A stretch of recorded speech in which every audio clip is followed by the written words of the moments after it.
Well, everybody had dog teams at that time, you know. Well, so they had no other choice. All they had for their use, and do their work with and go wherever they wanted to go, you know. The dog teams. Then until the skidoos come around and took the place, you know.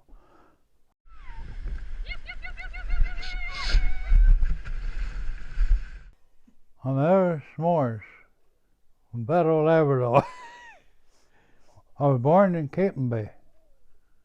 That's south of Battle, south of Huntington, south of Patrick's Bay. Well, the next bay to Patrick's Bay. Yeah. We grew up with the dogs, young. Teams of dogs, young. And most all the young fellas had a team of dogs. There's a lot of them up our way. I don't know of anywhere else up there. I know we had one or two, we had two teams at our place. And not only our place, but a lot of people had 3 or 4 teams, something to do, you know. Well, it's almost the same as your family. You had to look after them, keep them fed and that, you know. You had to get food for them in the summer or for the winter, you know, like what you could get or what you could stock or something like that, you know. And then if you didn't, like I say, you know, probably have to go to Ox Harbor and get food from, you know. Sometimes you'd run out of dog food to the whaling station in Ox Harbor in the summertime. And in the wintertime then, if you run out of dog food, then you go to Ox Harbor and get some old whale, for your dogs. See, I know Uncle Henry John once. I can remember Uncle Henry John going to Ox Harbor one time. I can remember Hayward Williams from Goose Cove going to Ox Harbor for dog food. Not only them, there's other people besides, you know. But that's one that I can remember, You had to get it, you know, keep them alive, you know, keep the dogs fed. Well, then, you know, keep it going until springtime. I can get outside and probably get some seals then, see? And seals was important then. I mean, you know, it's important than everything else. It was part of your living. There was nothing thrown away.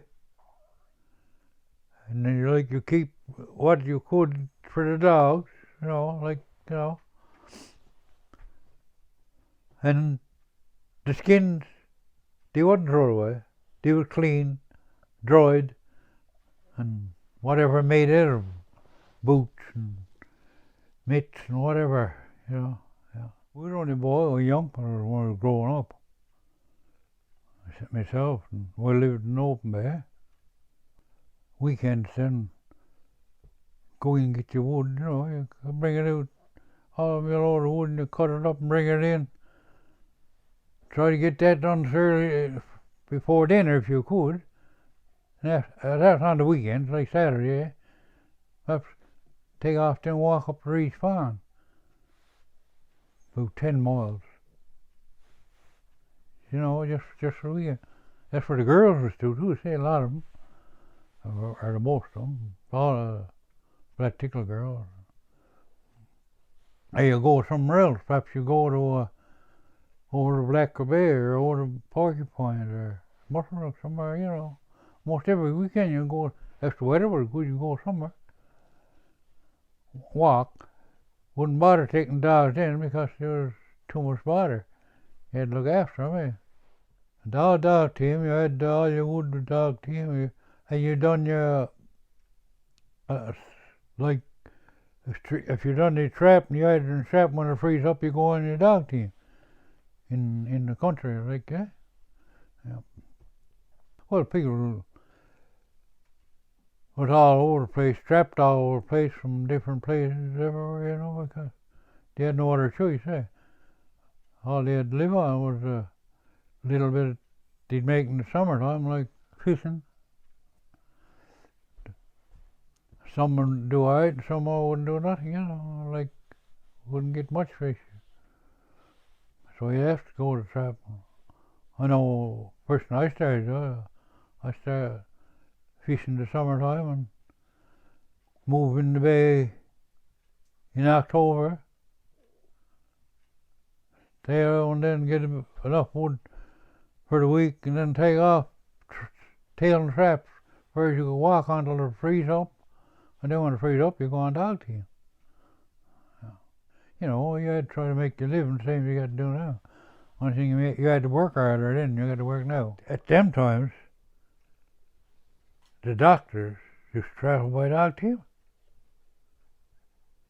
Not only the doctors, but the Hutch Bay manager and Fecky, Steve McDonald. They used to go run the coast buying fur by Dogteam. Yeah. There's no stores around up there then, see, either. In the winter until, I can't remember what year now, but until Albert Bartlett stayed in Blastillo for George Law merchant, and used to have stuff there. Then after that, all the winter round. Well, if they run in or something, then they still had to come to Cartwright or go to Battle Harbour, Mary Harbour, or something like that. That's what the dogs was for, and traveling the coast and stuff like that. They used to run the mail on Dogteam, see? Too. I can remember that. Well, I was only a boy, but I can remember it. 1944. My father, he come down and picked up the doctor. They travelled by Dogteam too, see? And I think the first he went was Mary Harbour, I'm not sure, from Ayr. He went to Mary Harbour with the doctor.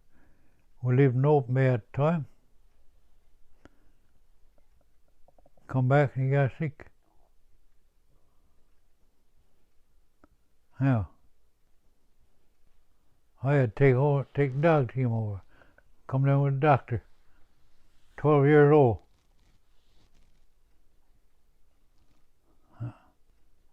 Yeah. A big Dogteam. Wasn't my own either. That was his dog then. Yeah, then wasn't my own dog. I had some of my own dogs, right? But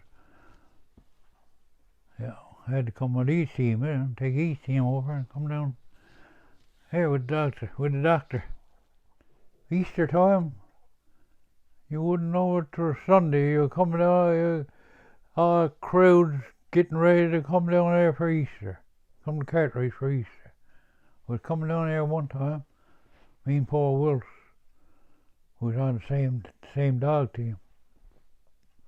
And there's 9 Dogteams on Table Bay at that same time, coming to Cartwright for Easter.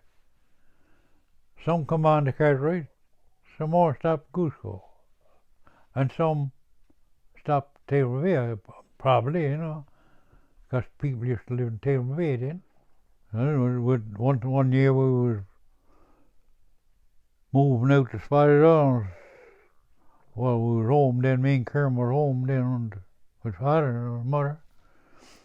Uncle Tom Turnbull, he come up, and that's where we moved out to Spotted Downs, And that's what people used to do too, see, when in the spring of the year, when people start moving out, they help out one another, Going, and that's what they were doing then. And before we got ashore down Run, me and Kerm went through. And there was nothing there. There was a bad place there. I called out on the dogs traces on one of my dogs, told him to go, and he told me so. I was helping him, but I was driving my fingers through the ice. So much ice there, and I've all out Kerm then, told him to do the same thing. Well, I bought it and told him to take the bridle and come on, but he on a couple of dogs, wasn't he? I don't know why I wouldn't last under to him because the way he was to get around, you know.